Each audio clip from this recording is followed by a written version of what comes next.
소개 감사합니다. 눔코리아 재팬 대표 맡고 있는 김영인입니다.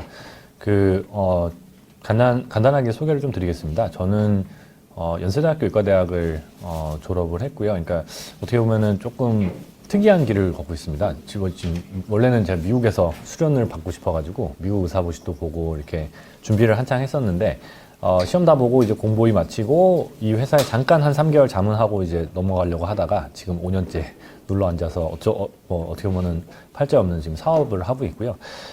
저희 눔이라는 회사는 뒤에 제가 좀 말씀드리겠지만 미국 회사입니다. 그래서 한국분이 창업자세요. 정세주 대표님이라고 한국인이 창업을 하셨는데 거꾸로 지금 한국 일본 쪽으로 들어온 역수입한 케이스입니다. 근데 한국에서 저희가 워낙 연구도 많이 하고 특히 뭐 아산병원이나 세브란스 병원, 국립암센터, 서울대의대 굉장히 또 굉장히 좋은 기관들과 연구를 좀 많이 하다 보니까요. 아무래도 좀 라이프로그 데이터를 좀 활용해서 어떤 식으로 연구도 하고 또 기업이다 보니까 어떻게 사업을 하고 그런 내용들을 좀 공유 드리고자 합니다. 시작하기 전에 아마 좀 이런 부분을 참고하시면 좋을 것 같습니다. 라이프로그라는 얘기를 아마 들어보셨을 거고 특히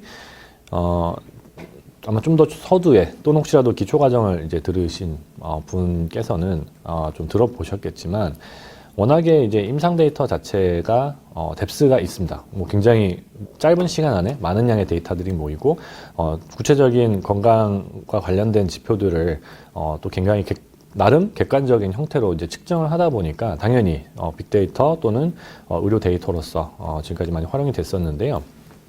이제 문제점이 하나가 있습니다. 결국 그 데이터는 병원을 오지 않으면 측정이 안 된다라는 좀 단점이 있었고요. 그러다 보니까 이제 진료를 보러 오시는 환자들이 짧게는 2, 3주에 한 번씩도 오겠지만 두세 달에 한 번씩 진료를 보러 왔을 때 얻어지는 정보 외에 그 공백이 너무 컸던 게 이제 문제인 거죠.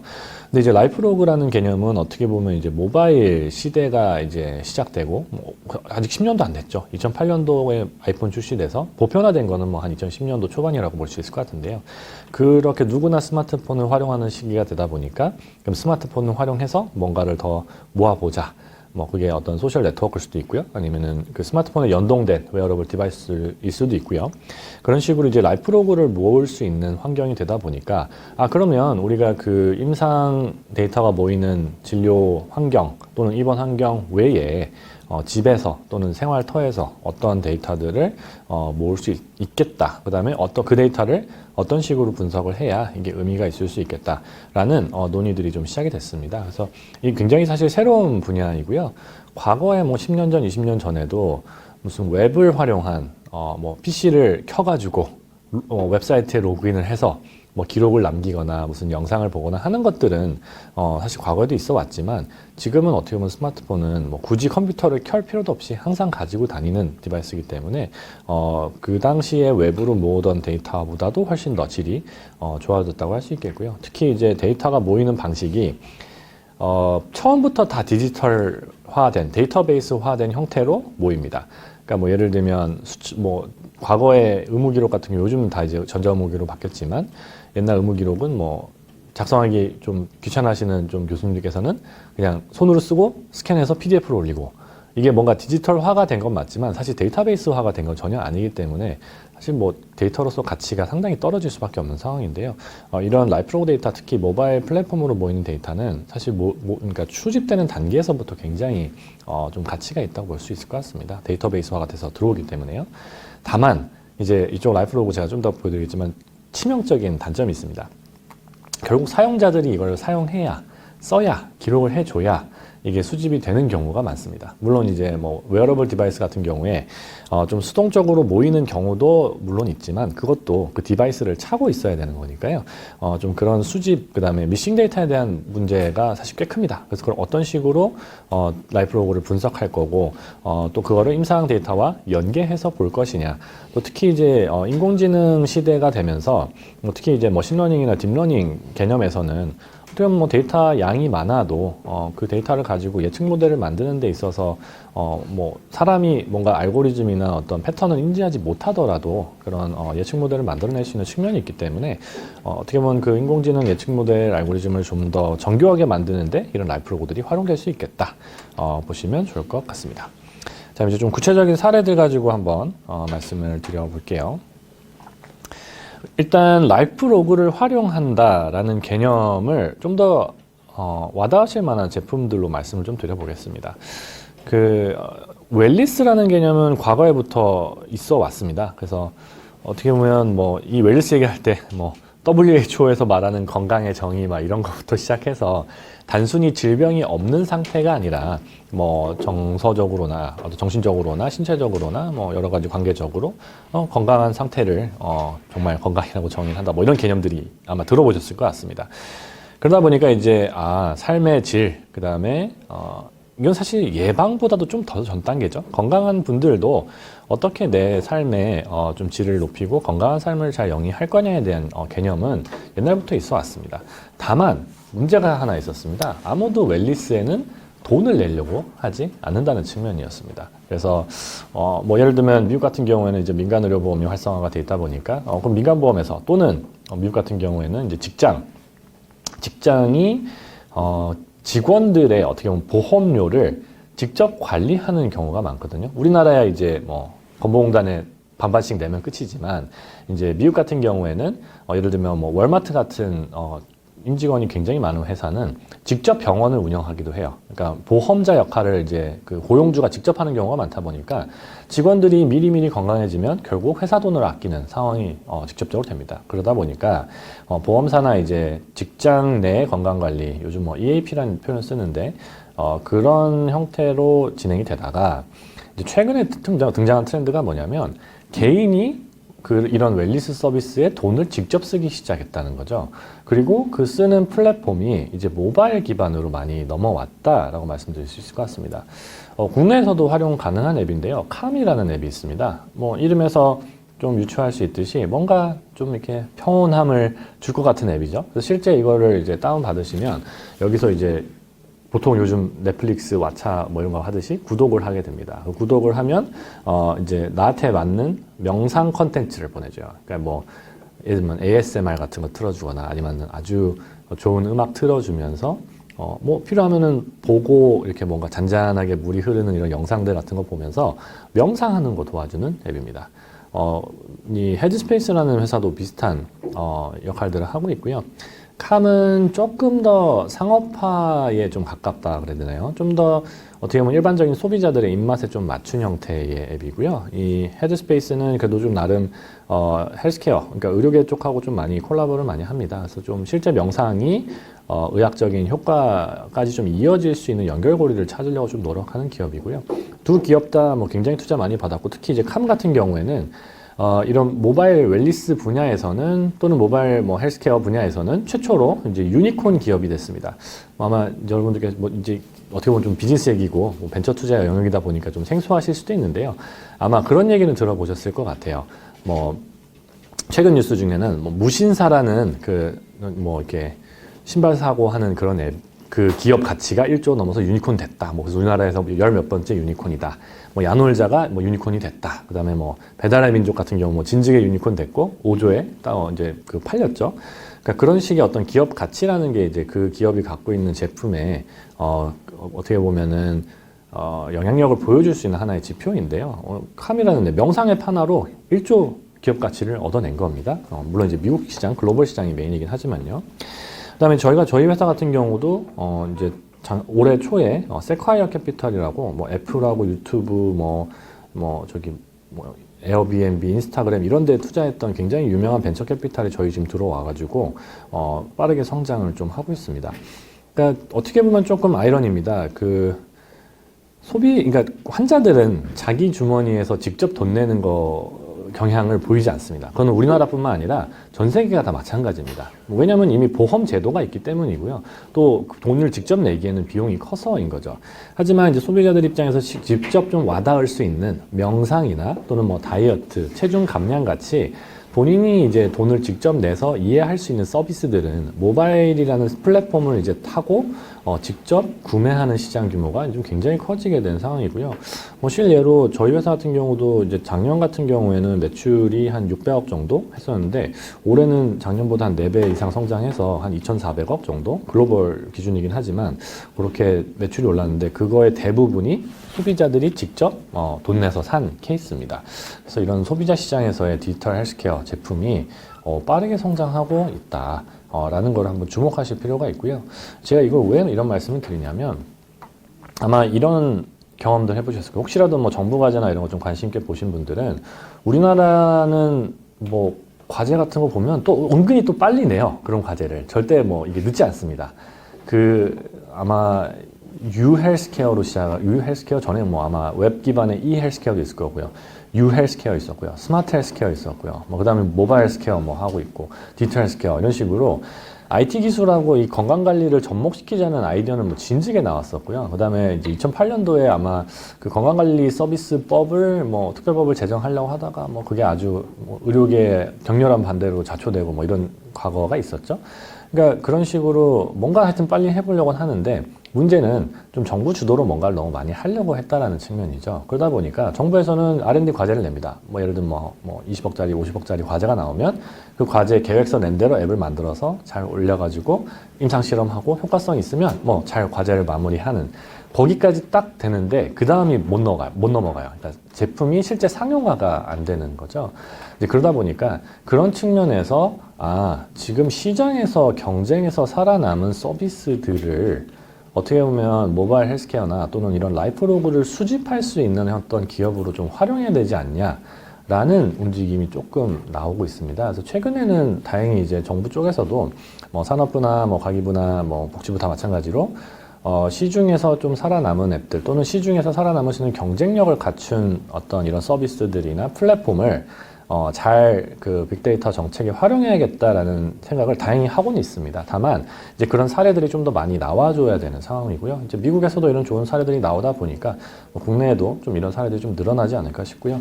그래서 아까 서두에 이제 말씀 주셨던 것처럼 저희가 요즘 뭐 라디오 광고도 하고 페이스북, 인스타그램은 워낙 광고를 많이 하는 이유가 결국 이런 좋은 제품이나 효과성이 있는 제품을 만들어 놓는 것만으로는 사용자들이 여기 들어 쓰지 않는다는 거죠. 이걸 알려줘야지 또 이런 게 있다는 걸 알아야 사용자들도 쓰고 효과를 볼 테니까요. 실제로 요 세 기업 다 광고를 엄청나게 많이 하는 기업들이고요. 저희도 지금 한국에서는 아직 안 하고 있지만 미국에서는 뭐 TV 광고도 하고 매체 광고 여러 가지로 하고 있는 상황이라서 그런 이제 시장에서 이런 움직임들이 있구나라는 걸 알고 넘어가시면 좋을 것 같습니다. 다음으로 이제 웰니스에서 조금만 더 넘어가면 이제 예방이 되죠. 그러니까 웰니스는 어떻게 보면 좀 모호한 개념입니다. 뭐 그냥 좀 전반적으로 내가 아침에 일어났을 때 좀 기분이 덜 찌뿌둥한 느낌? 아니면 뭐 잠을 잘 잤다? 또는 뭐 내가 살을 좀 빼서 몸이 좀 가벼워졌다. 이런 게 좀 웰니스라고 한다면 이제 예방 분야로 오게 되면 구체적인 질환 이름이 등장을 하기 시작을 합니다. 그래서 뭐 여기도 보시면 이제 모바일 당뇨병 예방 프로그램이라는 분야가 또 이제 미국에서는 좀 각광을 받고 있고요.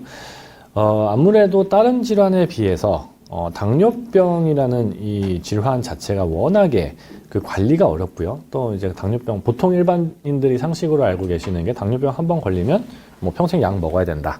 이거는 완치가 안 된다. 뭐 이렇게 얘기들을 하시는데 어느 정도 그런 성향들이 있죠.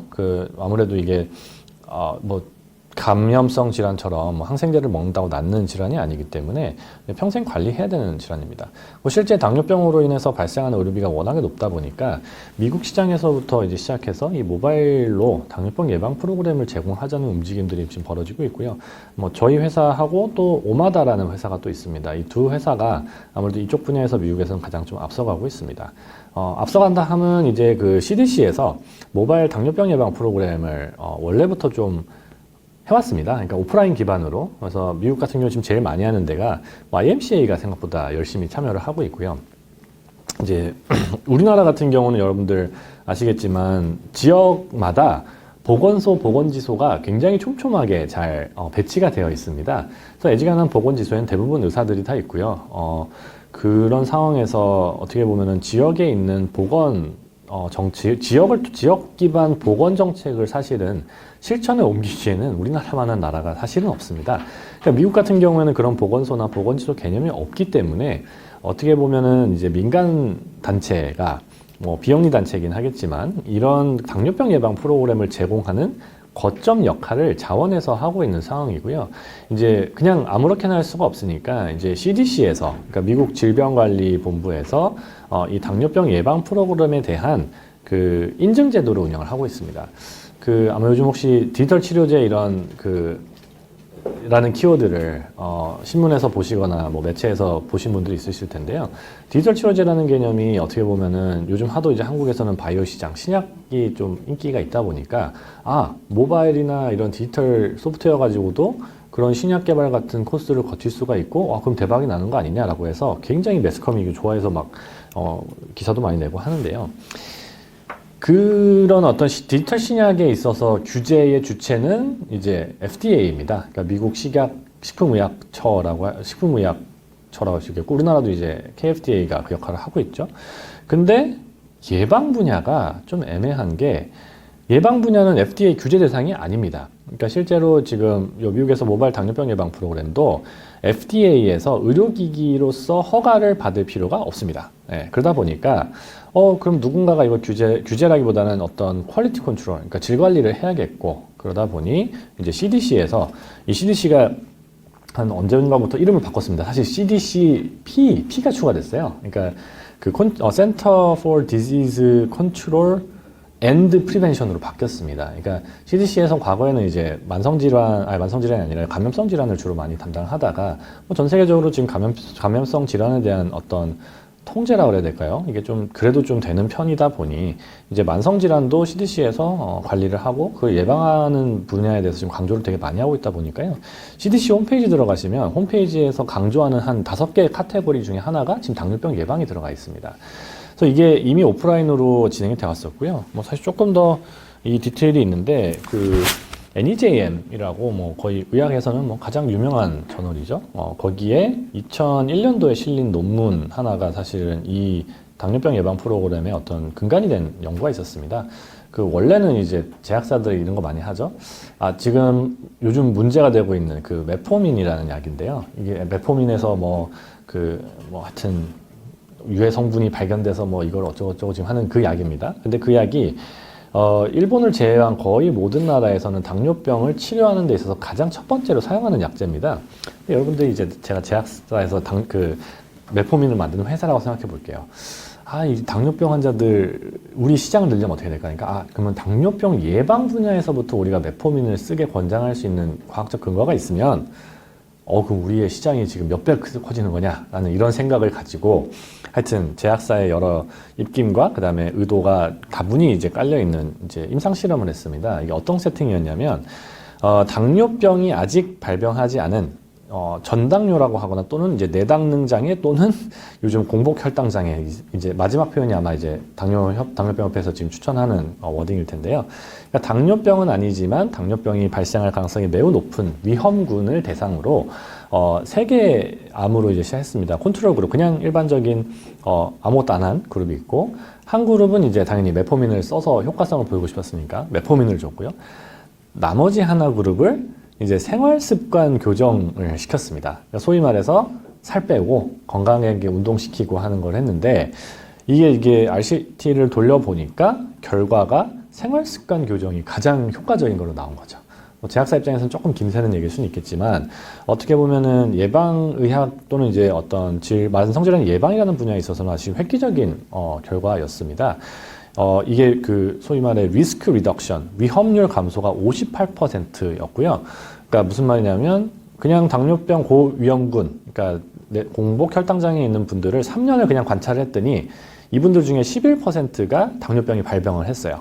근데 생활 습관을 이제 빡세게 관리시킨 군에서는 5%만 당뇨병에 걸리는, 그러니까 58%의 위험률 감소 효과가 있었다는 거죠. 아니, 약을 안 썼는데도 이 정도 효과가 났다. 굉장히 파격적인 논문이었고요.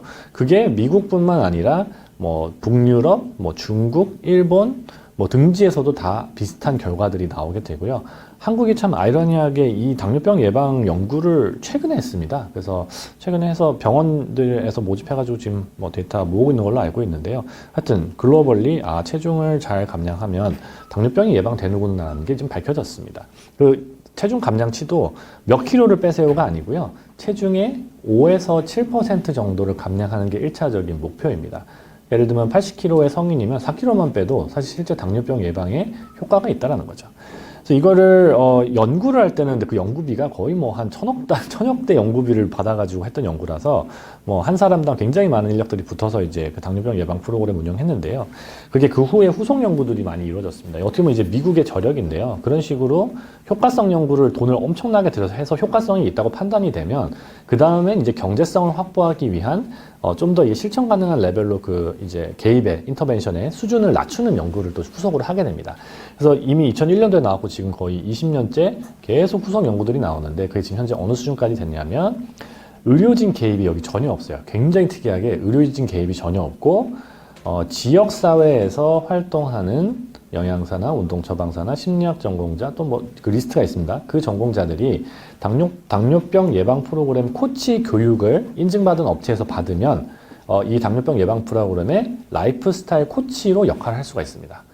의료진 개입 없이 이 라이프스타일 코치가 CDC에서 만든 커리큘럼을 16주 동안 이렇게 잘 딜리버를 하게 되면 실제 당뇨병 예방 효과가 있다는 후속 연구들이 쭉 나오다 보니까 CDC에서 이거를 그럼 우리가 이거를 내셔널 딱 붙여가지고 국가 사업으로 한번 해보자라고 해서 지금까지 해왔었습니다. 근데 이제 2012년도 정도부터 이 논의가 시작이 됐는데요. 그런 식으로 YMCA나 지역 기반으로 하다 보니까 도저히 이게 커버가 안 되는 거죠. 왜냐면 뭐 워낙에 지금 특히 이제 미국의 지금 제일 중요한 인구 집단이라고 할 수 있는 게 65세 이상 인구 집단은 메디케어라는 이제 의료 보장제도 커버를 받기 때문에 우리나라랑 똑같이 국가에서 의료비를 다 지금 커버하는 상황입니다. 그러다 보니까 그 인구 집단 중에서 당뇨병 예방에 필요한 사람들의 당뇨병을 잘 예방시키면 국가 의료비를 아낄 수 있고요. 그게 이제 오바마 케어를 하는 데 있어서 재원 확보의 하나의 좀 축이 됐었습니다. 그러다 보니 이제 당뇨병 예방을 시킬 사람을 보니까 지금 미국만 하더라도 거의 2,200만 명 정도 65세 이상 중에 전당뇨인 분들이 그 정도가 되다 보니 이 사람들을 우리가 빨리 태클을 해야겠다.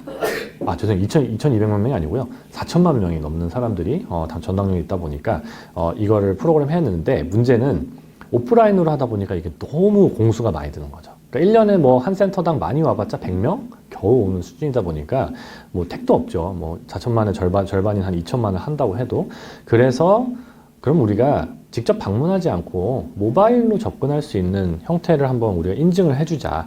그래서 저희가 2014년도부터 CDC랑 얘기를 시작을 해가지고 한 3년여 걸쳐서 2017년도에 저희가 모바일 업체 중에서는 최초로 이 CDC의 당뇨병 예방 프로그램 인증을 획득을 했고요. 그 다음 해 오마다도 또 획득을 해서 지금은 이 두 회사가 공식 인증을 획득한 상황이고요. 이 공식 인증 획득하면 뭐가 좋냐? 이게 2016년도에 이제 어떻게 보면 오바마 정권 말기에 이 당뇨병 예방 프로그램에 대해서 이제 수가를 주자라는 법안이 통과가 됩니다. 그래서 이제 메디케어 환자들이 당뇨병 예방 프로그램을 인로를 하면 그 프로그램을 제공한 업체한테 돈을 주는 거고요. 그 비용이 꽤 큽니다. 그래서 최대 뭐 환자가 잘 쓰고 살도 잘 빼면 최대로 받아갈 수 있는 금액이 630불 정도, 거의 우리나라 따지면 한 70만 원 정도이다 보니까 그 정도면 사실 프로그램을 제공하고 운영할 만하죠. 그래서 이 수가 적용을 받으려면 이 CDC의 풀 레코그니션을 받아라. 근데 이제 문제가 하나 있습니다. 여기도 마찬가지로 정부기관이기 때문에 엄청 느려서요. 18년도 4월부터는 오프라인에서 서비스를 제공하는 이제 업체들은 이 수가를 이제 받기 시작을 했습니다. 근데 문제는 뭐 저희나 오마다 같이 이제 모바일 기반으로 온라인 기반으로 하는 업체들 입장에서는 뭐 소위 말해 들어보셨겠지만 공급자 창출 수요라는 게 발생할 수가 있습니다. 저희가 갑자기 지금 막 광고하듯이 전국에 있는 65세 이상 분들 중에 지금 전당뇨 상태이신 분들 오시면 이거 공짜로 받을 수 있어요. 뭐 실제 공짜니까요. 라고 광고를 해버리면 이 국가에서 저희 같은 업체들한테 지급해야 되는 그 비용의 규모가 어마어마한 거죠. 그러다 보니까 이제 이거를 쉽사리 시작을 못 해주고 있는 상황입니다. 그러니까 어떻게 보면 우리나라 같은 경우는 애초에 예방수가라는 개념 자체가 없고요. 또 예방수가를 저희 같은 민간 업체가 받는 거는 사실 거의 불가능합니다. 의료기관만 받을 수가 있기 때문에요. 하지만 이런 미국에서의 모바일 당뇨병 예방 프로그램 사례가 이제 의미가 있는 부분은 결국 예방수가를 적용하는 세계적인 첫 사례고요. 미국이 민간의료보험이 거의 대부분일 것으로 예상을 하시는 분들이 많지만 사실상 이제 메디케어, 메디케이드 인구 집단도 워낙 규모가 크기 때문에 국가에서 의료비 부담하는 게 꽤 큽니다. 근데 국가에서 민간 공급자에게 예방 수가를 준다라는 이 컨셉 자체가 사실 굉장히 좀 중요한 의미를 좀 지니고 있고요. 특히 최근에 이제 디지털 치료제가 좀 각광을 받기 시작하면서 저희는 저희 기업을 디지털 치료제 기업이라고 카테고리 자체 생각을 안 하고 있었는데, CB인사이트나 이런 좀 컨설팅 회사들에서, 누미나 오마다 같은 회사도 FDA 승인은 아니지만 CDC의 풀 레커그니션을 받았으니까 일종의 디지털 치료제 일부로 봐야 되지 않냐라는 의견을 외부에서 오히려 주는 상황입니다.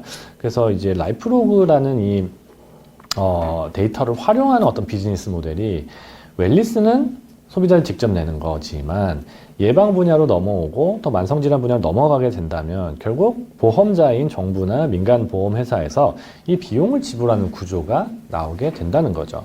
그래서 뭐 이 저 두 기업을 살짝 뭐 여담으로 비교를 해보면 저희는 이제 좀 소비자 위주로 체중 감량 제품을 더 많이 팔고 있는 상황이고요. 오마다라는 회사는 이제 기업을 대상으로 임직원 건강관리 형태로 당뇨병 예방 프로그램을 많이 좀 팔고 있는 상황입니다. 그래서 두 기업의 스타일이 좀 다르다 보니까 뭐 어느 쪽으로든 이제 실제 당뇨병 예방이 필요한 분들에게 이게 제공되는 그 어떤 비용의 원천이 정부에서 또 보험료에서 나오게 되는 구조가 이런 예시들이 하나가 있습니다. 아까 제가 이제 모바일 플랫폼 말씀드리면서 웨어러블 기기 말씀을 드렸는데요.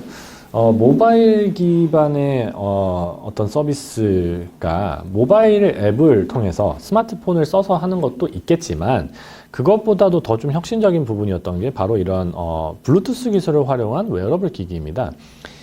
예전에 혹시 기억을 하시는 분이 있을지 모르겠는데 나이키가 너무 시대를 앞서가서 무슨 이상한 칩 같은 거를 그 신발에 넣고 달리면 얼마나 달렸는지 몇 킬로 달렸고 뭐 이런 것들을 측정을 해줬는데 그때 어떻게 했냐면 그 칩을 다시 빼가지고 그 어디 무슨 USB 동글에다 꼽은 다음에 그걸 컴퓨터에 꼽아야지 그 데이터가 전송되던 시절이 있었습니다.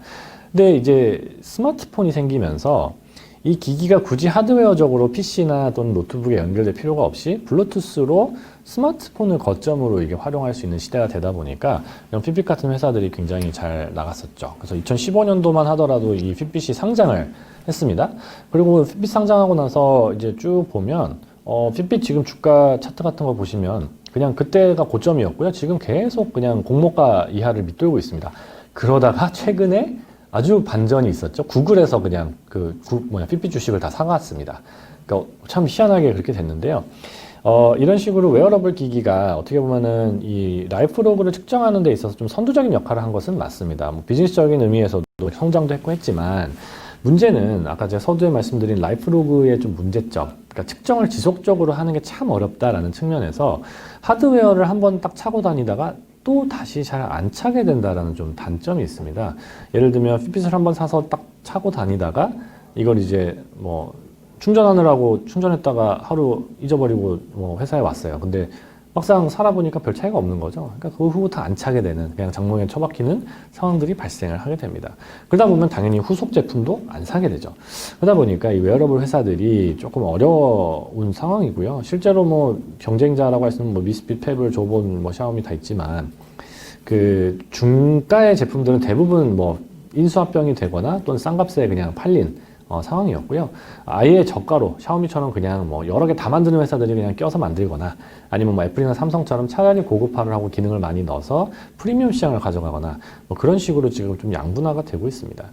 특히 이제 라이프로그 중에서 이제 스텝 카운트가 중요하다면 중요할 수 있는데 이게 스텝 카운트 자체로 어떤 헬스케어적인 아웃컴을 보기는 좀 많이 좀 어려운 상황이어가지고요. 근데 대신 이제 최근에 국내도 그렇지만 보험사들이 뭐 걸으면 맨날 포인트 주고 걸으면 보상해주고 이렇게 하는 게 실제 걸어서 건강해지기 때문에 포인트를 주는 게 아니고요. 그 걷는 행위와 다른 데이터들에 간의 어떤 연동이 좀 많이 있는 편입니다. 그래서 뭐 예를 들면 이런 거죠. 건강하려고 노력하는 사람한테는 걷는 거 자체가 의학적으로 그게 어떤 건강 아웃컴을 개선시키는 부분도 조금은 있겠지만 그 정도로 열심히 걸으시는 분이면 건강 관리를 알아서 잘 하시지 않겠느냐. 라는 어떤 조금 한 단계 더 깊이가 있는 좀 연동성이 있어야 이게 좀 보상이 나가는 거기 때문에 이거를 걸음걸이 자체로 보는 게 아니라 이 걸음걸이를 통해 유추할 수 있는 다른 또는 이제 걸음걸이를 통해 연결시킬 수 있는 다른 데이터와의 어떤 접점에서 가치가 있을 걸로 좀 보고 있습니다.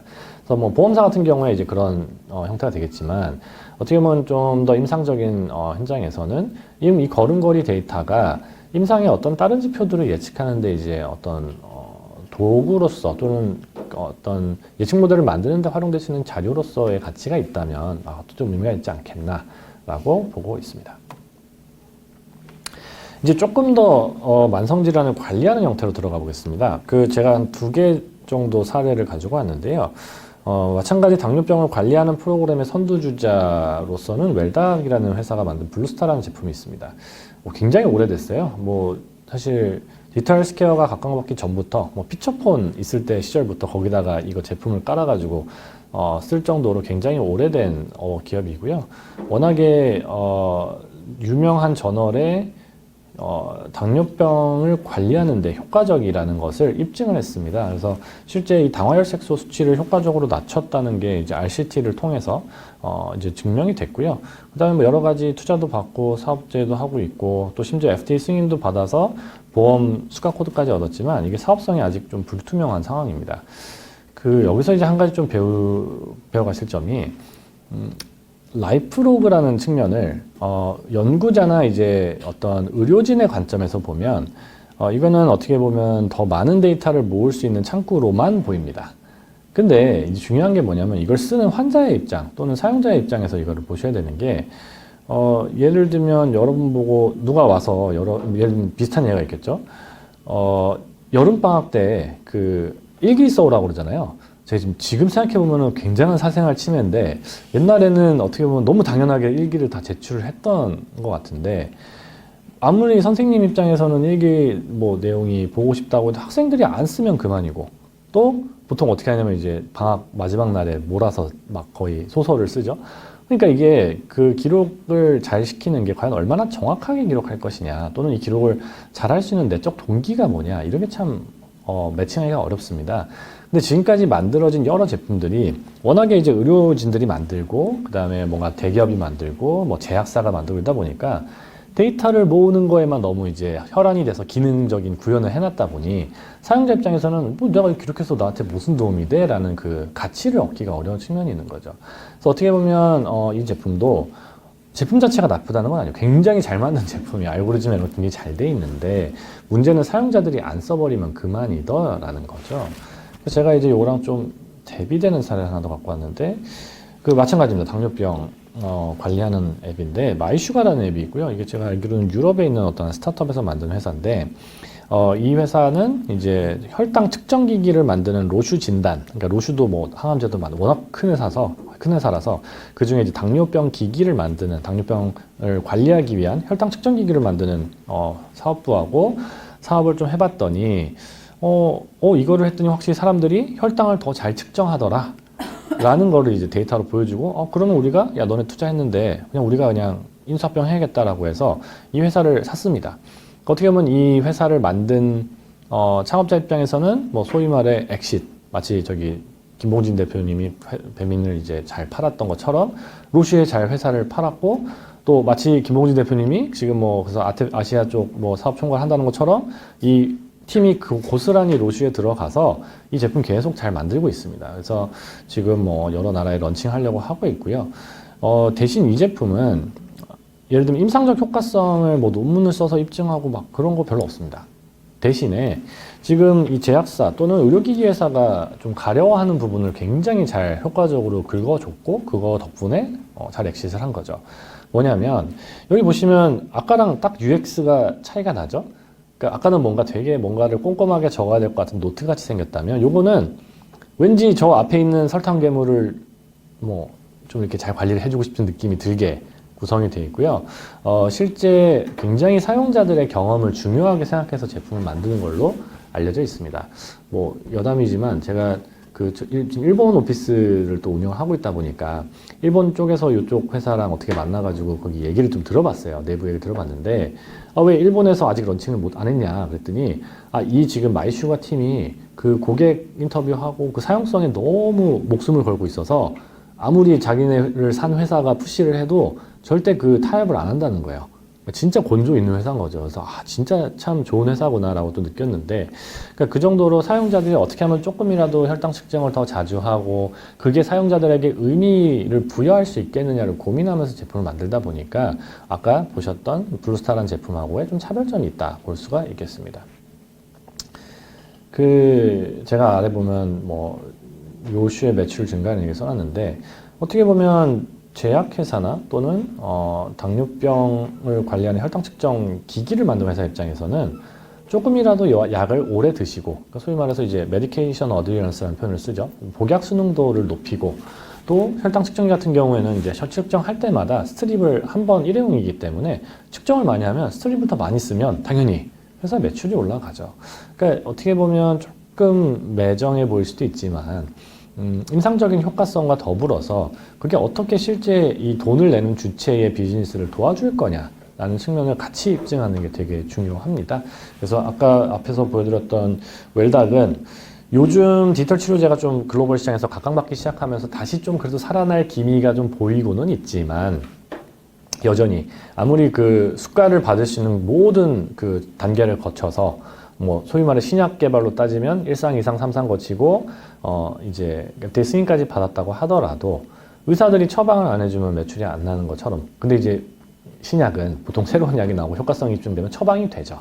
근데 이런 모바일 제품 같은 경우에는 그 처방되는 것뿐만 아니라 사용자들이 써주는 부분까지도 중요하다. 그래서 그 부분을 고려해서 이런 제품들을 만들고, 결국 그 사용성이 좋아져야 이 라이프로그를 더 많이 모을 수 있는 선순환 구조가 나오게 되거든요.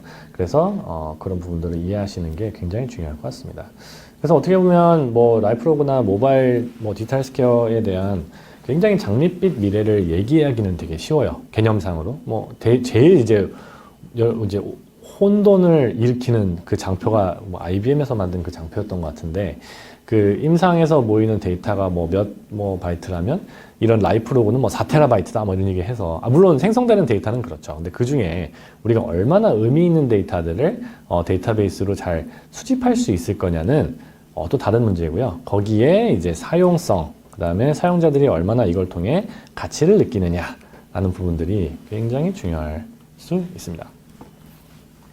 자, 여기까지가 제가 일단은 라이프로그와 관련된 비즈니스를 하는 케이스들을 좀 가져와 봤고요. 한 절반 정도 시간을 쓴 것 같은데, 이제 나머지 절반 정도는, 이건 어떻게 보면 그냥 시장에서 보는, 밖에서 보는 뷰고, 그러면 저희 입장에서 어떻게 이 시장에서 비즈니스를 하고 있고, 아까 지금 말씀드렸던 사용성 문제, 그 다음에 비즈니스를 만드는 문제, 또 이거 얼마나 효용을 돌려주느냐에 대한 문제에 대해서 저희가 좀 태클하고 있는지를 한번 말씀을 좀 드려보겠습니다.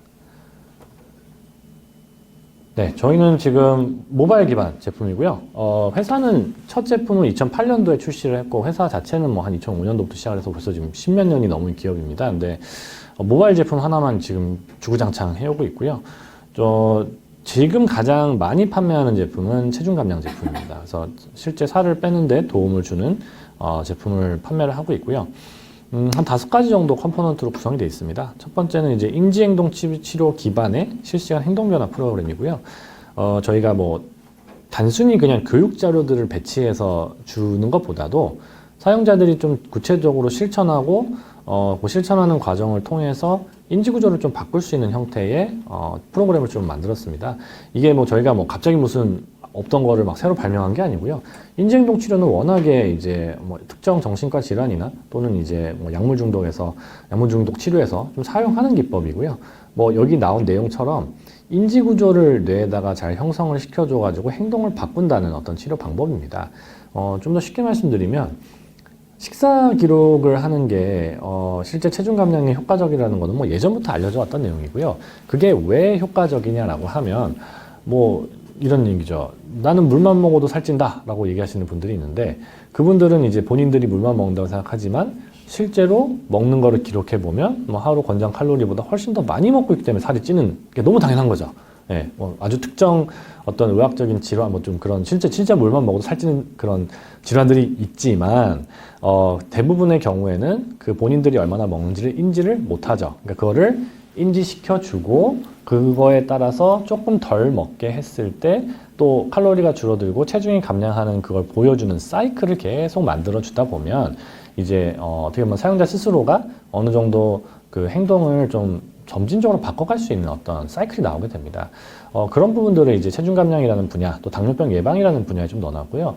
이게 되게 중요하게 CDC의 당뇨병 예방 프로그램에 굉장히 중요한 한 컴포넌트입니다. 그 다음 두 번째는 저희가 이거는 계속 사용자 대상으로 테스트를 하다 보니까 배운 건데요.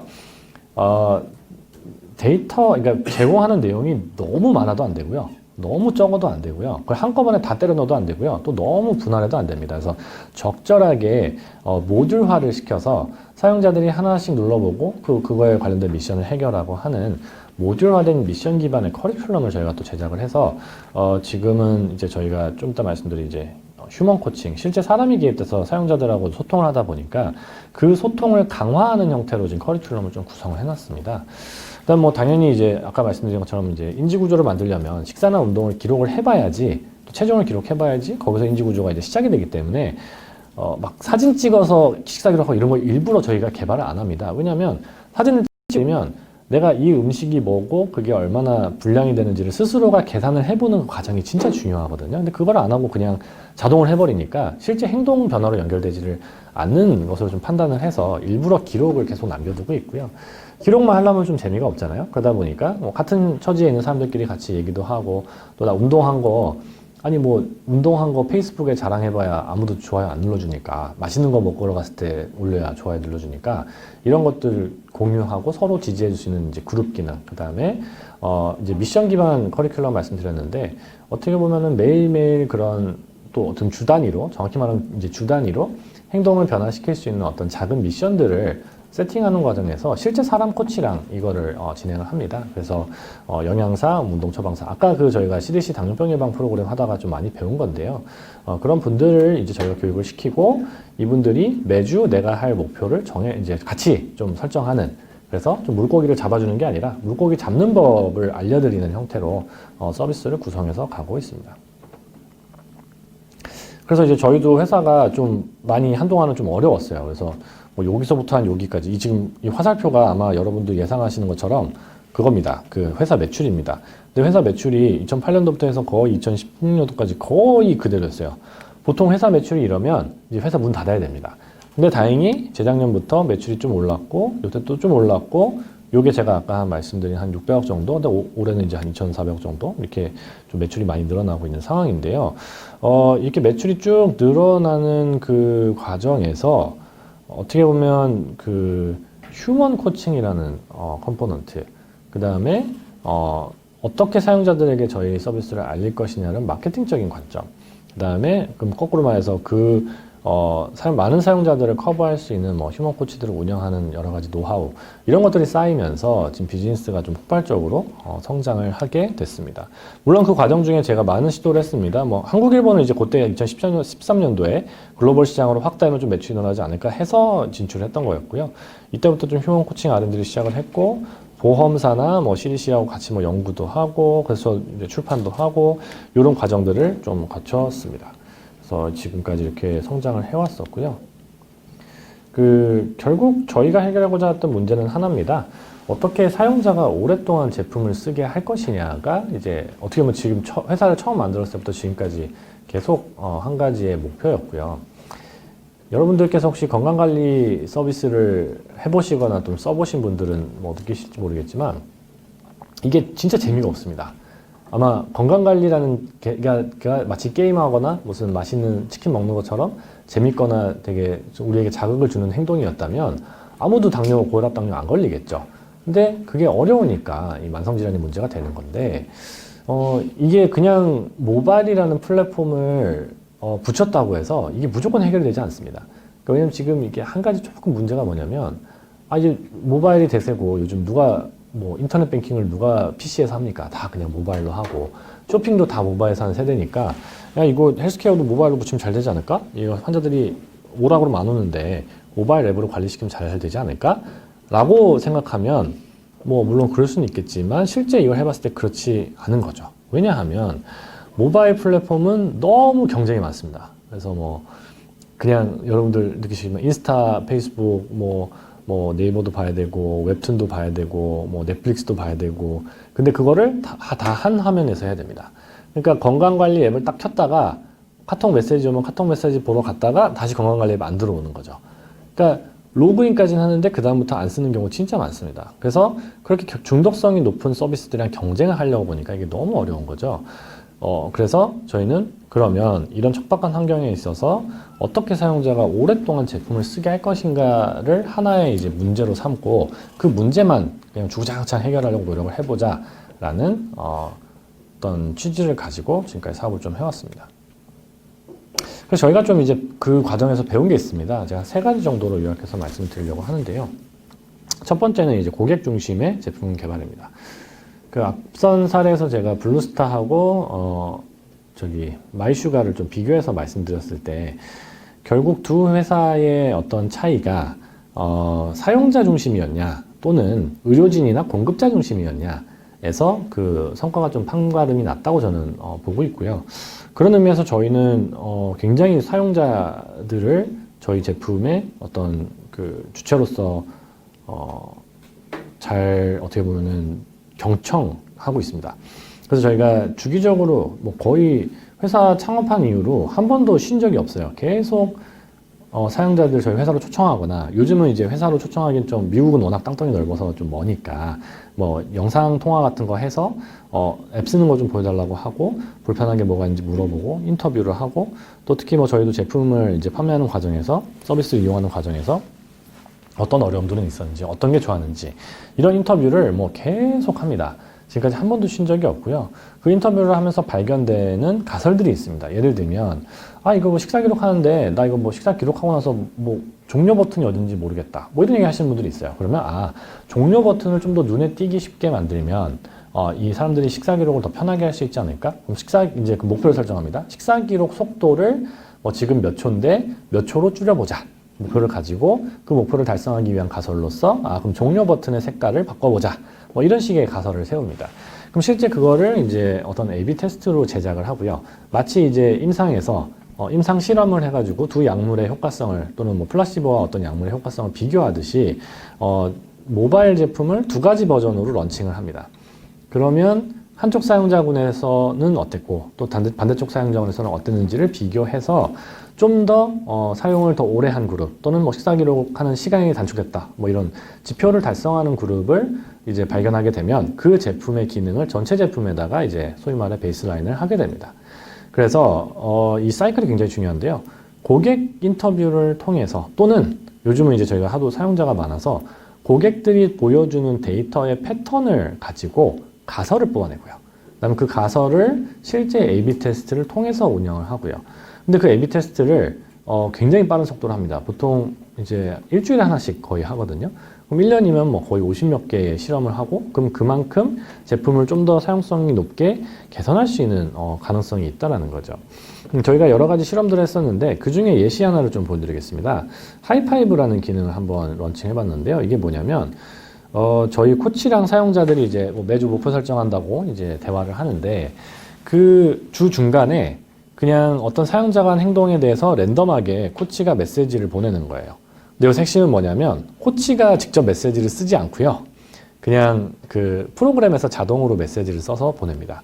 뭐라 하냐면 예를 들면 뭐 제가 오늘 어떤 그 컨텐츠를 하나 클릭해서 봤어요. 근데 클릭해서 보고 나서 근데 좀 있다가 코치가 저한테 메시지를 보내는 거예요. 실제 저 코칭 해준 코치가 뭐 누구누구님 저 그 컨텐츠 보셨던데 저 그 진짜 되게 좋아하는 컨텐츠예요. 그거 되게 도움 많이 됐어요. 잘하셨어요. 하이파이브 이렇게 딱 해주는 그 메시지를 보내는 건데 그거를 그냥 랜덤하게 보냈더니 회사 매출이 8%가 올랐고요. 앱 내 다른 활동들 뭐 그룹이나 식사기록, 아티클 확인율 이런 것들이 평균 한 25%가 증가를 하는 결과를 얻었습니다. 그러니까 왜 매출이 올랐냐면 저희가 이거를 미국에서는 이거를 체험 상품으로 마치 넷플릭스 2주 체험하듯이 2주 동안 무료로 쓰시고 그 다음에 결제되는 형태로 하는데 사람들이 보통 이제 무료로 체험해보고 아니다 싶으면 나가는데 결제를 8%더 하더라는 거예요. 그러니까 그런 식으로 실제 비즈니스도 도움이 되고요. 그 말인즉슨 이런 걸 했을 때 사용자들이 더 오랫동안 가치를 두고 사용을 하게 된다는 거죠. 제가 왜 이 예시를 가져왔냐면 이게 뭐 엄청난 의학적인 근거나 어떤 합리적인 사고 과정을 통해서 도출된 아이디어가 아니에요. 그냥 이거 사실 그 실제 회의하다가 뭐 뉴스 한번 하이파이브 하잖아요. 하다가 야, 우리도 사용자한테 그냥 하이파이브 한번 해볼까? 근데 이거 코치들이 하이파이브 하는 거 보내라고 하면 지금 가뜩이나 일이 많은데 더 귀찮으니까 한번 그렇게 보내보자라고 해서 아이디어가 시작이 됐던 거였거든요. 그러니까 그런 식으로 고객 입장에서 어떻게 하면 경험을 더 잘 살릴 수 있을 거냐. 또 뭐 엄청난 무슨 이론을 다 막 조합해서 하려라기보다는 좋은 아이디어가 있으면 그걸 빠르게 가설로 이제 설정을 하고 테스트를 통해서 실험을 보고 가는 게 이제 저희 고객 중심의 제품 개발의 좀 핵심적인 내용입니다. 두 번째는 이런 그 고객 중심의 제품 개발에서 저희가 그 열심히 제품 만들었는데 이거를 판매하기가 참 쉽지가 않았어요. 그러니까 건강관리 제품을 돈 주고 산다라는 게 뭐 한국, 미국, 일본 다 글로벌 시장을 통틀어서 원래 없던 개념이거든요. 그러다 보니까 이거를 참 하기가 쉽지가 않았던 상황이었습니다. 근데 이제 뭐 소위 말해서 굉장히 빠르게 성장한 스타트업들, 뭐 우버나 뭐 에어비앤비 이런 회사들이 성장을 할 때 썼던 방법이 이런 그로스 마케팅 기법이라는 걸 썼는데요. 뭐 예를 들면 이런 겁니다. 워낙에 요즘 페이스북이나 인스타그램에 그 알고리즘이나 광고를 노출시키는 그 툴이 굉장히 잘 돼 있습니다. 뭐 아직 여기서 페이스북이 어떻게 돈을 버는지 모르시는 분은 아마 없겠지만 뭐 일례로 마크 주커버그가 한 2년 전인가요? 그 미국의 국회 청문회 불려갔는데 그 국회의원이 넌 도대체 어떻게 돈을 버냐? 이렇게 무료로 쓰는데 라고 하는 멍청한 질문을 했다고 해서 막 사람들이 비웃고 그랬었는데 페이스북이 그러니까 저희가 사용자 입장에서는 우리 뭐 정보를 올리고 공유하고 좋아요 누르고 뭐 인스타그램도 페이스북이 샀으니까 그냥 똑같은 회사죠. 그런 것들을 하는 회사인데 그 저희 같은 실제 페이스북에 광고비를 내는 회사 입장에서는 굉장히 여러 종류의 광고를 굉장히 다양한 군의 사람들에게 노출을 시킬 수 있는 아주 좋은 광고 채널입니다. 그래서 이게 굉장히 맞춤형으로 잘 할 수가 있게 되어 있고요. 예를 들면 이런 겁니다. 제가 뭐 저희 회사 제품을 파는 광고를 하나 만드는데 대기업 광고 같은 거 만들면 막 에이전시 써가지고 해서 막 엄청난 회의를 통해 결정 하나 하면 그 하나 광고만 주구장창 틀죠. 근데 요즘은 어떻게 하냐면 그런 광고를 하나 만들 때 한 몇백 가지, 몇 시까지 몇백 가지의 그 베리언트를 만든다고 합니다. 그러니까 무슨 말이냐면 뭐 이런 광고를 하나 만들었을 때 뭐 제목을 무슨 색깔로 할 거냐.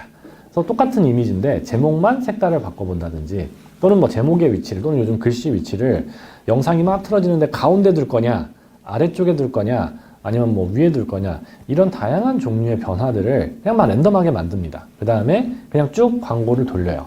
돌린다는 표현은 한 100가지 종류의 광고를 페이스북에 다 업로드를 한 다음에 각각 그 광고별로 예산을 소규모로 지출을 시키는 거예요. 예를 들면 뭐 하나 그 광고당 뭐 10만 원씩 배치를 해놔요.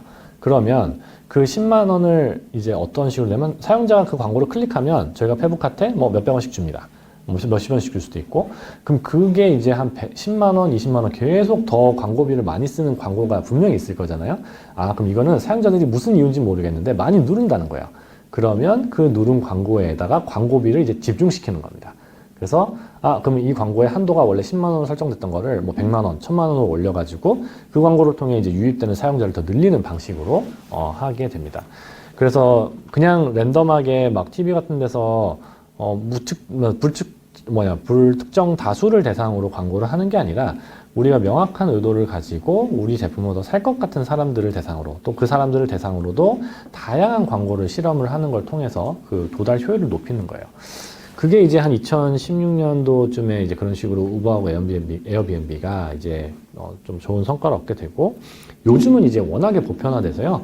아마 여러분들 이제 페이스북이나 인스타그램 들어가시면 나 이거 어떻게 관심인지 어떻게 알았지? 라고 하는 광고들이 막 나오죠. 예. 그리고 어쩌다가 한번 그 광고 클릭하면 그 다음에 그 광고 또는 유사한 광고들이 막 또 집중해서 나오는데 그거랑 또 다른 종류 광고, 뭐 좀 다른 앵글의 광고들이 막 많이 나오는 걸 경험을 하실 거예요.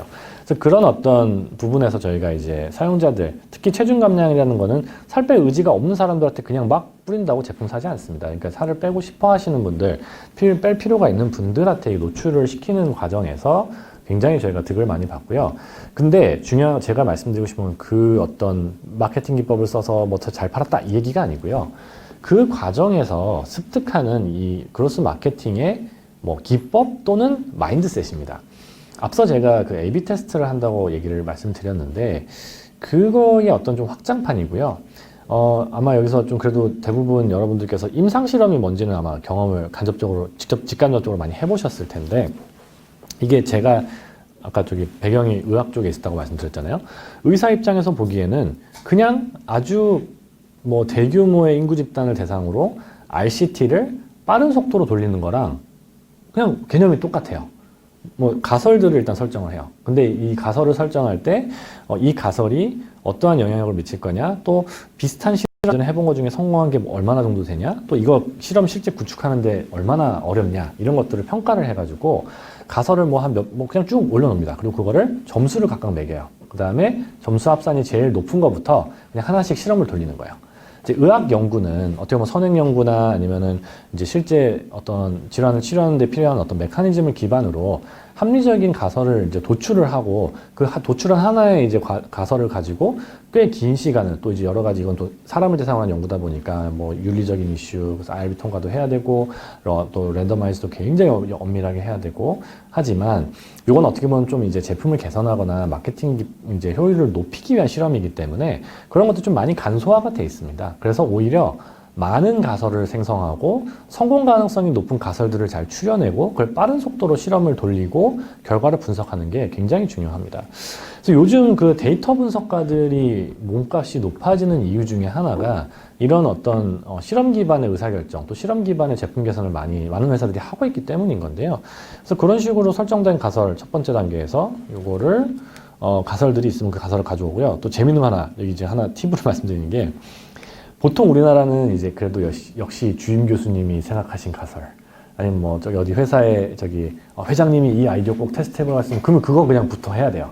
근데 저희 사실 뭐 제 입장이나 아니면 저희 좀 제 회사 대표님 입장에서는 조금 아쉬운 건데 대표가 낸 아이디어인데 점수가 안 높으면 실험 안 돌려줘요. 근데 인턴이 낸 아이디어인데 점수가 높잖아요. 그럼 실험 돌려줘요. 그래서 뭐 예를 들면 대표님이 막 그 엔지니어한테 가서 야, 왜 내가 얘기한 거 실험 안 했어? 점수 낮아서 실험 안 했는데요? 라고 해도 되는 문화인 거예요. 왜냐하면 이 그 사이클 자체가 가설의 성공 가능성을 가지고 이걸 판단하는 거지 그게 누가 만들었는지는 중요한 게 아닌 거죠. 그래서 저희 실제 요거 이게 보면 그냥 작게 나서 뭐가 있어 보이지만 그냥 엑셀이에요. 그냥 구글 스프레드시트인데 여기에 이런 식으로 가설들을 쭉 올리고 누가 이 가설을 썼는지를 일부러 안 써놓습니다. 그래야 좀 더 객관적인 평가 가능하니까요. 그럼 그거를 일종의 이제 실험으로 운영을 하는데요. 뭐 실험은 굉장히 여러 가지 실험을 합니다. 뭐 아까 제가 보여드렸던 것처럼 제품과 관련된 실험도 하고요. 또는 이게 판매와 관련된 내용이 되려면 구매하는 그 페이지에 나오는 내용들을 이제 또 해야 되다 보니까 구매 페이지 관련된 실험들도 하고요. 그래서 뭐 여러 가지 서로 실험이 대신에 이제 뭐 컨파운딩이 나거나 또는 그 인터피어가 나면 안 되기 때문에 독립적인 실험 세팅을 유지한 상태에서 할 수 있는 가장 많은 실험들을 합니다. 그래서 뭐 거의 매주 한 두세 개의 실험이 동시에 진행이 되고요.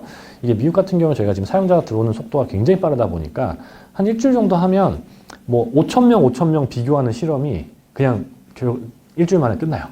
그게 사실 어떻게 보면은 그 모바일이나 또는 이 웹 기반의 고객들의 어떤 유입, 그 다음에 데이터를 남기고 가는 그 족적 자체가 워낙에 규모가 다른 거죠.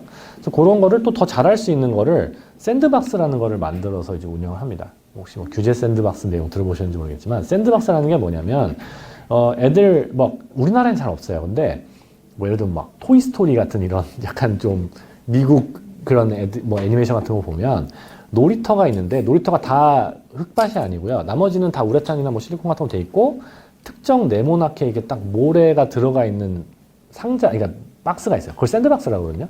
그 안에서만 모래 가지고 놀아라는 거잖아요.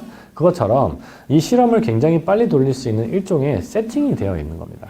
혹시 뭐 임상 연구 해보신 분들 아시겠지만 제가 만약에 과거에 어디 임상 연구에서 뭐 연구원으로서 역할을 한번 했어요. 그러면 이게 딱 돌아가는 그 템플릿이나 패턴 알고 뭐 교육도 안내 자료, 그 다음에 뭐 동의받는 방식, 내가 어떻게 그럼 안내를 하고 하는 게 익숙하니까 그 다음 임상 실험할 때 굉장히 편하잖아요. 그것처럼 실험 한번 돌려보고 나서 좀 다시 활용할 수 있는 것들을 하나의 이제 템플릿으로 만들어서 실험을 빨리 돌릴 수 있게 하는 거죠. 뭐 예를 들면 제일 많이 쓰는 게 유입되는 사용자들을 랜덤하게 두 그룹으로 나누는 기능. 이런 거는 뭐 한번 만들어 놓으면 계속 쓸 수 있으니까 그런 것들을 이제 잘 구축해 놓으면 실험을 돌리는 속도를 더 빠르게 만들 수 있죠. 그리고 데이터 분석. 특히 이제 회사들 같은 경우에는 아까 같이 매출이 될 수도 있겠고요. 뭐 저희 입장에서는 또 오래 쓰길 바라니까 그럼 뭐 14일 이상 쓴 사람, 뭐 한 달 이상 쓴 사람 이런 리텐션 자체를 매트릭으로도 가져갈 수가 있는데 그런 아웃컴 메저, 그러니까 결과치들을 미리 측정을 하기 편하게 만들어 놓은 거죠. 혹시 뭐 특히 임상연구 참여하시는 분들 막 엑셀로 모아놓은 거를 다 막 변환하고 검토하고 그걸 매번 하려면 너무 힘든데 애초에 데이터를 수집할 때부터 분석이 용이하게 수집하는 샌드박스를 만드는 겁니다. 그래서 가설을 실제 실험을 돌렸고요. 그럼 측정을 합니다. 이제 쭉 측정을 해가지고 그룹 간에 비교를 했는데 뭐 제가 여기 1000명 이상으로 해놨지만 요즘은 거의 5000명 이상으로 저희가 많이 하고 있고요. 그런 식의 이제 RCT를 큰 규모로 해서 소위 말해 통계적 유의성이 있냐를 봅니다. 그러니까 이 통계적 유의성이 어떤 의학적인 결과를 도출하는 의학적인 어떤 통계적인 차이를 보여주는 데만 쓰는 게 아니라 실제 비즈니스에서도 이 두 그룹 간의 전환율이 통계적으로 유의미하게 차이가 있었으니까 더 통계적으로 유의미하게 차이가 있었던 더 좋았던 제품을 우리 전체 제품을 베이스라인 하자 이런 식의 의사결정이 가능합니다. 또 더 중요한 게 뭐냐면 일단 실험을 한번 했을 때 그 실험이 근데 항상 성공하지 않습니다. 당연하게도요. 그리고 이렇게 뭐 의학적으로 제공되는 이제 임상 실험은 그래도 과거 문헌이나 여러 가지 지금 이어져 오던 어떤 연구의 어떤 방향성이라는 게 있기 때문에 그 방향성을 어느 정도 잘 따르고 거기서 조금 더 개선시키는 방향으로 연구를 디자인을 하면 당연히 뭔가 결과가 잘 나올 수 있는 기대가 있죠.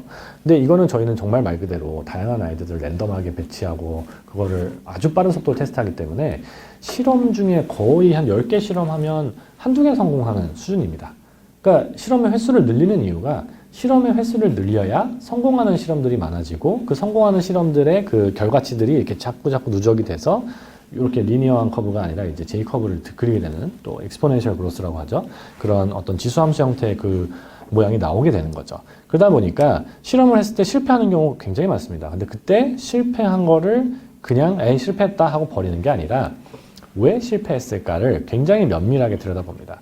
만약에 저희 그 결과 지표라고 할 수 있는 그 뭐 구매 전환율이나 고객 유지율이 늘어나지 않았다고 하더라도 다른 부분들이 개선될 수는 있거든요. 그러니까 그런 어떤 뭐 예를 들면 앱을 들어오는 횟수는 많아졌다. 오래 쓰진 않았는데 횟수는 많았다. 그럼 횟수는 많아진 건 좋은 거니까. 근데 왜 횟수가 많아진 게 오래 쓰는 걸 연결이 안 됐을까에 대해서 또 가설을 세우고. 그러니까 어떤 한 번 실험을 하고 나면 그 실험을 통해 후속 가설들이 또 막 나오게 됩니다. 심지어 실패한 실험에서도요. 또 그걸 계속 반복하다 보면 또 아까 말씀드린 그 사용자 인터뷰나 또 어떤 좀 정성적인 어떤 그 검증이나 정성적인 어떤 어프로치들에서 나오는 가설들을 또 조합해서 또 원래 있던 가설 리스트에 추가를 합니다. 그러니까 이 사이클을 계속 돌리는 거예요. 어떻게 보면 굉장히 피곤한 일입니다. 그러니까 계속 항상 임상 실험 돌리는 체제로 지금 가는 거다 보니까 이게 참 쉽진 않지만 그래도 이제 재밌는 게 이게 처음에서는 마케팅 부서에만 쓰기 시작했었거든요.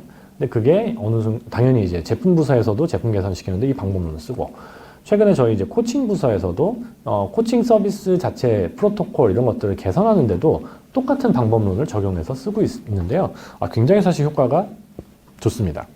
그래서 제가 아까 말씀드렸던 그럼 우리가 라이프로그를 어떻게 더 잘 모을 수 있을 것이냐라는 측면에서 사용성을 개선시키는 제품, 사용자들이 좀 더 오래 사용하고 잘 쓰는 제품을 만드는 게 라이프로그를 모으는 데 중요한데 그때 이런 어떤 수많은 어떤 테스트와 검증을 통해서 사용성을 증가시킬 수 있다면 아무리 어려운 헬스케어 또 라이프로그라고 하더라도 그 데이터를 모으는 확률을 더 높일 수 있겠다라고 볼 수 있는 거고요.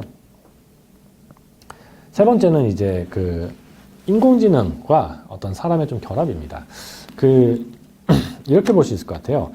인공지능이 요즘은 주로 약간 좀 머신러닝이나 빅데이터 분석, 뭐 딥러닝 쪽으로 많이 활용이 되고 있지만 인공지능이라는 단어가 원래 없던 단어가 아닙니다. 뭐 예전부터 있어 왔죠. 꽤 옛날부터요. 다만 그게 어떤 기계학습 쪽보다는 알고리즘 기반의 좀 인공지능이라고 해야 될까요? 그러니까 알고리즘을 굉장히 탄탄하게 만들어 놓으면 뭐 마치 사람이 대화하는 것 같은, 사람이 의사결정하는 것 같은 사이클을 만드는 거다 라고 봐서 이제 인공지능이라는 얘기를 붙였던 거고요. 뭐 실제로 의학에서 뭐 이런 처방에 대한 가이드라인, 어떤 질환에 대해서 치료하는 데 있어서 들어가는 가이드라인들은 일종의 알고리즘이자, 또 그걸 어떻게 보면 진단 보조 툴로서 구현을 하게 되면 그게 인공지능이 되는 겁니다. 쉽게 말하면. 그래서 저희가 말하는 인공지능은 어떻게 보면 아직 기계학습 쪽 부분보다는 좀 더 알고리즘 기반 쪽이 비중이 좀 더 높긴 하지만, 그 인공지능을 그냥 인공지능으로만 해서는 생각보다 이게 잘 서비스를 오래 쓰게 하기가 쉽지가 않습니다. 그래서 저희가 사실 이게 사람을 직접 붙이는 형태로 좀 진화를 해왔는데요. 뭐 사람 붙이면 되지, 그게 뭐가 문제냐라고 할 수 있겠지만, 의외로 사업을 하는 데 있어서 사람이 개입되는 서비스를 제공한다는 거는 유한한 성장을 하는 비즈니스를 하겠다는 얘기가 똑같습니다. 왜냐하면 아무리 저희가 사용자를 많이 모집을 해도 그거에 맞춰 서비스를 제공할 수 있는 코치분들을 빠르게 모집을 하지 못하면 이제 문제가 발생을 하는 거죠. 그리고 사람을 고용한다는 거는 그 관리에 대한 비용이 추가적으로 발생을 하고요. 뭐 여러 가지 노무적인 이슈, 그다음에 또 각자에게 또 무슨 일이 벌어질지 모르니까 또 언제든지 그 리스크에 대비를 해야 되고 이런 것들이 있는데요. 그럼에도 불구하고 저희가 사람을 고용해서 이 기술하고 접목을 시키는 이유가 여전히 사람밖에 할 수 없는 일들이 있기 때문입니다. 그 부분이 어떻게 보면 이제 사용자들과 공감을 하거나, 또는 특히 기능적인 측면에서는 뭐 목표 설정을 한다거나, 또 그룹을 조율한다거나, 이런 부분들이 여전히 사람의 노력이 필요하고요.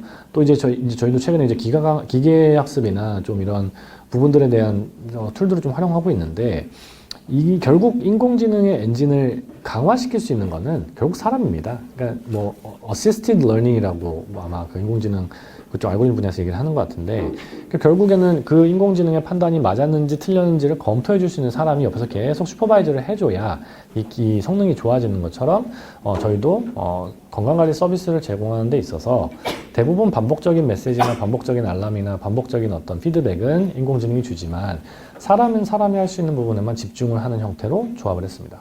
그럼 왜 조합을 했냐라고 보면, 제가 제목을 써놓은 것처럼 결국에는 비용입니다. 여러분들이 되게 쉽게 생각해 보시면 이럴 거예요. 뭐 예를 들어서 코치 한 분을 저희가 채용을 했다고 칠게요.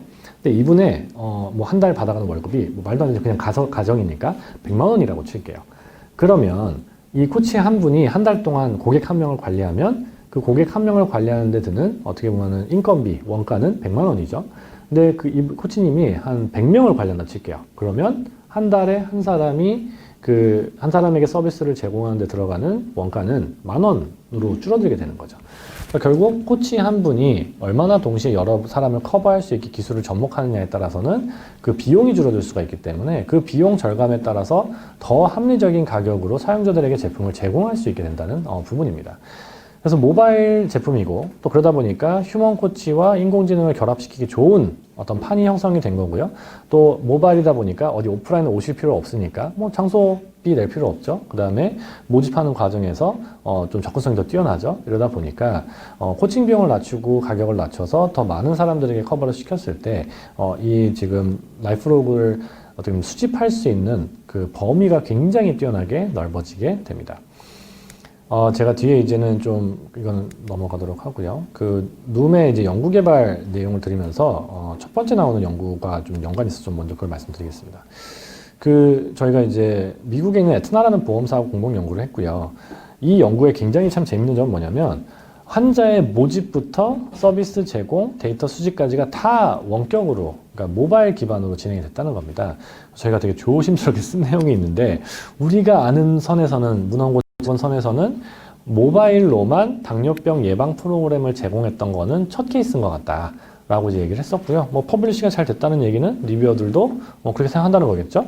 그래서 실제로 모바일로만 했음에도 불구하고 84%가 프로그램을 잘 완주를 했고요. 이 완주한 사람들 중에서 한 64%가 아까 제가 말씀드린 당뇨병 예방에 효과적이라고 알려져 있는 5% 이상 체중 감량 효과를 달성했다 라는 부분을 저희가 논문을 냈습니다. 물론 뭐 RCT는 아니었기 때문에, 원암을 했기 때문에 이게 모바일로도 당뇨병 예방 프로그램이 제공될 수 있지 않겠냐라는 정도 얘기를 했던 거고요. 요거를 저희가 한 1년 후에도 까지 팔로우 해봤습니다. 65주 이후의 체중 데이터를 측정을 해봤더니, 여전히 그 기존 이제 컴플리터 아까 말씀드린 완주하신 분들인데, 이분들은 기존 체중 대비 평균 7.3%의 체중 감량 효과를 유지했다. 그러니까 예를 들면 100kg였다면, 이 1년이 지났는데도 여전히 7.3kg를 뺀 그 상태를 유지를 잘 하고 계시더라. 라는 부분이었습니다. 그래서 실제로 좀 더 롱텀한 효과들도 있어 보인다라는 논문을 냈었고요. 그 다음에 이제 한국에서 했던 연구인데, 저희가 서울에서 직장인 대상으로 이제 모바일하고 이건 조금 오프라인 개입을 했습니다. 이게 직장별로 좀 모집이 됐다 보니까 뭐 직장 내에 영양교육이나 운동교육을 한 번씩 하는 뭐 아주 약한 오프라인 개입을 했었는데요. 여기도 마찬가지로 보면 체중이 감량을 이제 15주 동안 했는데 잘 됐고, 이게 52주 후에도 체중을 측정해 봤더니, 잘 유지가 되더라. 요요 현상 없이 유지가 되더라. 라는 거였고요. 그 다음에 15주 전후로 이제 각 대사증후군의 이제 지표들을 봤는데, 이제 확실히 지표들이 유의미하게 줄어드는 것들을 볼 수가 있었습니다. 그래서 이런 부분들도 저희가 좀 논문을 냈었고요. 그 다음에 이제 좀 대규모 연구인데, 한 36,000명 정도 체중 감량 데이터, 그러니까 저희 룸을 써서, 이건 아직 저희가 휴먼 코칭을 하기 전 데이터를 가지고 했던 건데요. 경희대 이상열 교수님이 연구를 해주셔가지고, 체중을 잘 감량하신 분들을 잘 봤을 때, 저녁 식사 기록을 잘 하신 분들의 어떤 체중 감량 효과도 좋았다. 그 다음에 체중 기록의 빈도가 높은 사람이 아주 요요 현상이 좀 덜 왔다라는 것들을 좀 빅데이터 연구를 통해서도 좀 볼 수가 있었고요. 이런 부분들을 이제 좀 더 모바일만으로 제공된 건데, 고혈압의 예방이나 좀 관리 쪽에서도 써봤더니, 실제로 뭐 이완결합도 잘 줄고, 또 프로그램 잘 쓴 사람들은 수축결합도 꽤 큰 폭으로 잘 줄었더라 라는 연구 결과들을 저희가 논문으로 냈습니다. 마지막 슬라이드인데요. 저희가 그래서 진행 중인 연구들이 좀 있습니다. 저희가 지금 지난주에 요 명지병원하고 했던 연구는, 이건 이제 지역 인프라하고 같이 줘서 체중 감량하는 모델이었는데, 이게 억셉트가 이제 돼가지고 조만간 이제 퍼블리시가 될 예정이고요. 저희가 뭐 암 환자 대상으로는 뭐 세브란스 병원하고, 그 다음에 또 암센터하고, 암 생존자나 또는 암 치료 중에 있는 환자들 대상으로 식사를 더 잘할 수 있게 도와드리는 형태로 연구를 지금 진행 활발하게 하고 있고요. 요것도 이제 뭐 지금 리뷰 중인데, 저희가 모바일 컴포넌트지만 인지행동적인 컴포넌트가 있다 보니까, 이제 임상 심리학을 전공한 코치가 좀 더 인지 행동적인 부분을 좀 강력하게 개입을 한 형태로 비만 대상 치료를 좀 했었는데 결과가 잘 나와서 지금 또 출판 준비 중이고요. 진행 중인 연구로는 저희가 뭐 이렇게 신장질환자 대상 그 실제 체중을 감량할 필요는 없지만, 아무래도 지금 크로닉 키드니 디지즈, 그러니까 만성 신질환을 앓고 계신 분들 같은 경우에 저염식을 했을 때 실제 그 여러 지표들이 좋아지는 것이 이미 좀 알려져 있다 보니까, 모바일 기반으로 그런 저염식 연구를 하게 되면 효과가 있지 않겠냐라고 해서 지금 열심히 환자 모집해서 지금 제공하고 있고요. 되게 재밌는 게, 이제 환자분들이 굉장히 열심히 쓰세요. 그러니까 체중 감량은 뭐 올해 그냥 뭐 여름에 뭐 워터파크 안 가면 되지, 뭐 내년에 하지 뭐 이렇게 하면 되는데, 만성 질환을 실제 앓고 계신 분들은 이걸 좀 관리 안 하면 큰일 나니까 오히려 동기 수준이 굉장히 높아서 좀 성과들이 잘 나오는 편입니다. 그리고 지금 이제 막 들어오시는 박유란 교수님하고도 저희가 연세대학교하고 연구도 많이 진행을 하고 있어서, 아까는 제가 36,000명 데이터는 어떻게 보면 이제 그 코칭이 들어가지 않은 데이터였지만, 이제 코칭이 들어간 데이터로 좀 더 대규모 데이터, 특히 이제 한국하고 또 미국하고 또 비교하는 데이터, 이런 걸 가지고 좀 빅데이터 연구들을 많이 하고 있고요. 지금 실제 아산병원하고도 같이 그런 빅데이터 연구들을 통해서 식사 기록 패턴이나 이런 것들이 어떻게 체중 감량에 영향을 미치고 있는지 그런 것들을 보고 있습니다. 네, 이상 여기까지 제가 좀 말씀을 드렸고요. 간단하게 좀 요약을 해보자면, 결국 라이프로그라는 부분들을 여러분들이 이해하실 때, 이게 뭔가 이 지금 현재 정밀의학 시대 이후에 뭔가 좀 더 빅데이터, 인공지능, 뭐 소위 말하는 무슨 4차 산업 어쩌고 저쩌고 하는 의료 시대에 라이프로그가 막 더 많이 모여서 뭔가 엄청나게 바뀌지 않겠냐라고 너무 장밋빛으로 생각할 필요는 없을 것 같고요. 대신에 분명히 이제 라이프로그가 잘 모이고 임상 데이터와 연결이 잘 됐을 때는 임팩트가 있을 거라고 저도 지금 확신을 하고 있고요.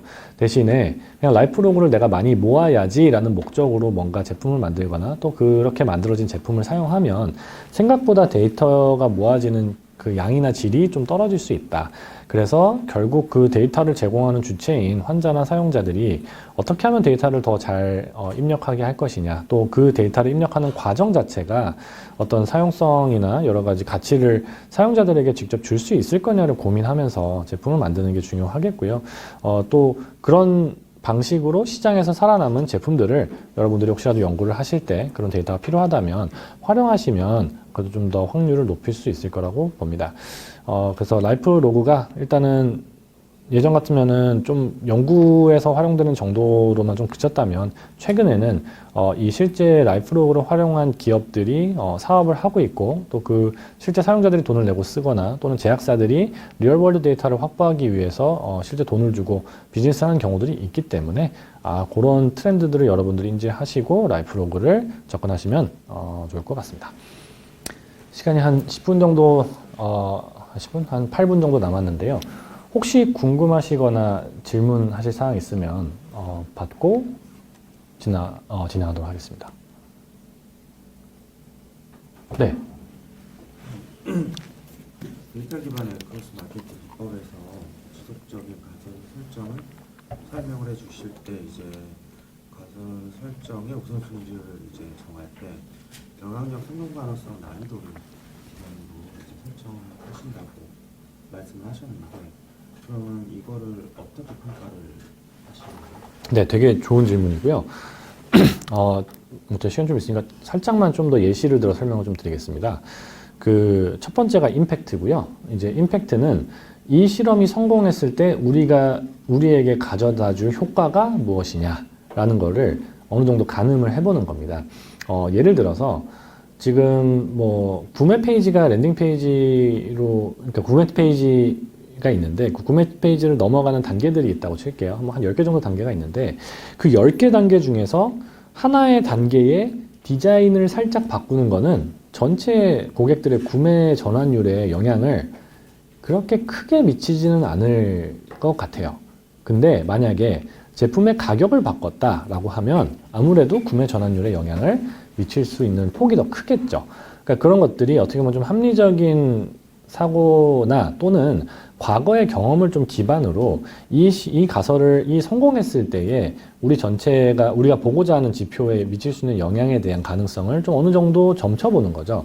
그래서 이거는 보통 좀 이 스코어링을 좀 많이 해본 직원들이나 또는 뭐 팀에서 이걸 계속 하다 보면 어느 정도 서로 동의할 수 있는 선들이 생기기 때문에 그런 식으로 측정을 하고요.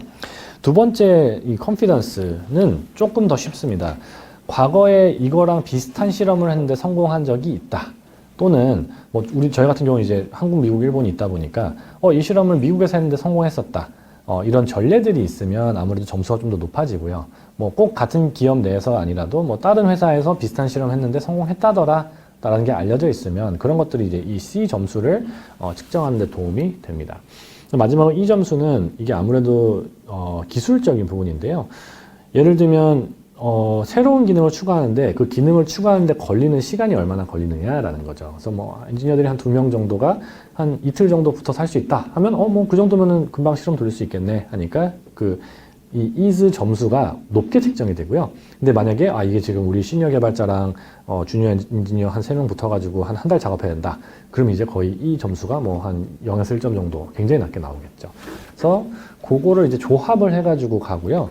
그러니까 이제 되게 웃긴 게 점수를 어떻게 주냐가 되게 중요합니다. 그러니까 만약에 어떤 한 분야를 너무 점수를 박하게 줘버리면 그게 전체를 흔드는 일종의 역할을 하기 때문에 또 이게 또 이제 난이도에 대한 부분 얼마나 쉬우냐 어려우냐에 따라서 이 is 점수가 전체를 좀 결정짓는 요인도 좀 있어서 어렵지만 그래도 꼭 해야 되는 실험들이 있을 수 있거든요. 그래서 그걸 보완하기 위해서 저희가 가끔은 좀 그런 영어 표현으로 crazy experiments들을 합니다. experiment들을 합니다. 그러니까 임팩트나 컨피던스가 가늠은 안 되지만 또 이즈가 좀 높긴 하지만 그래도 한 번 좀 큰 반전을 낼 수 있을 것 같은 애들은 좀 뭐 매번 그렇진 않지만 주기적으로 한두 번 정도씩은 해줘요.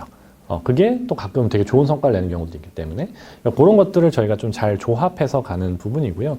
이게 어떻게 보면 뭐 임상연구처럼 뭔가 윤리적인 이슈가 있거나 또는 막 비용이 무지막지하게 드는 게 또 아니다 보니까 되게 이거는 각 사업 상황이나 또는 특히 시즈널리티, 뭐 저희 같은 경우에 이제 1월 달이 보통 체중 감량 결심하시는 분들이 많다 보니까 가만히 있어도 판매량이 늘거든요. 그런 시기들을 잘 이제 조합해서 이런 의사결정들을 하게 됩니다. 네. 또 질문 있으신가요?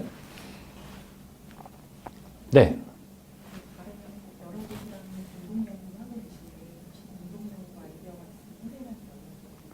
네, 저한테 연락 주시면 되고요. 제가 명함 드리겠습니다. 되게 재밌는 게 저희도 공동 연구를 막 많이 하려고 한 게 아니라 어디 뭐 이런 식으로 어디 강의 갔다가 말씀을 주셨을 때 이게 접점이 있겠다라고 이제 연구진 쪽에서 느끼셔가지고 연락 주시는 경우들이 있어가지고요. 뭐 제가 여기다 넣지는 않았지만 최근에 좀 몇 개 재밌는 아이디어가 막 좀 나왔던 게 뭐 당뇨병 환자 당연히 좀 중요하다 보니까 당뇨병 관리 쪽도 지금 얘기가 좀 나온 게 있고 뭐 스포츠 재활 쪽도 뭐 아무래도 먹는 거나 운동하는 게 관련이 있으니까 하는 경우도 있고요. 방금 보여드렸던 사례 중에는 좀 제일 재밌었던 게 암센터가 의외로 되게 저희는 상상도 못 했었는데 이게 참 얘기가 잘 풀려가지고 지금 연구를 시작을 하게 됐거든요. 그것도 이제 무슨 빅데이터 포럼에 발표하러 갔다가 저희 뭐 체중 감량에서 이런 거 합니다라고 말씀드렸더니 그럼 체중 감량이랑 관계가 있는 암종은 이거 바로 해볼 수 있지 않을까요? 라고도 했고 또 워낙에 네, 지금 현재 원장님께서 좀 이렇게 파격적인 연구를 많이 하셔가지고 그 덕분에 좀 재밌는 연구들 많이 하고 있습니다. 네, 하여튼 뭐 긴 시간 경청 감사드리고요. 하여튼 뭐 여러분들께서 이 과정 통해서 저런 기업이 저렇게 사업도 하고 저런 시장이 있다 정도 한번 잘 듣고 넘어가시면 또 여러분들 프로젝트 하시는데 또 도움이 되지 않을까 싶어서 이렇게 준비해봤습니다. 네, 이상 마치겠습니다. 감사합니다.